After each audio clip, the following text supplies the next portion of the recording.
कि हमने शिमला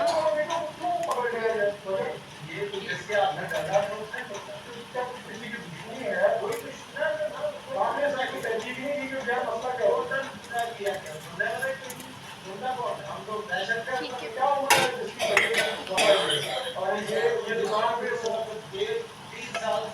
कि स्प्रेड है, अब हम इसको रख देंगे मैरिनेट कवर करके। थोड़ी सी हम काली मिर्च डालेंगे इसमें, नमक डालेंगे, केचप डाल देंगे ऊपर से डाल। वन पॉट मैक्रोनी हल्की आंच पे कवर करके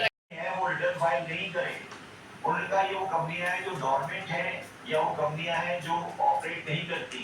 तो मैंने तुझे कहा कि आप इन कंपनियों को खत्म कर दें रिकॉर्ड में से। तो कंपनी को खत्म कर देंगे तो हमारी गवर्नमेंट तो आधी रह जाएगी, तो आधी कितने तो गायब हो गई। आप रह चुके हैं। क्या कह रही हो फिजा?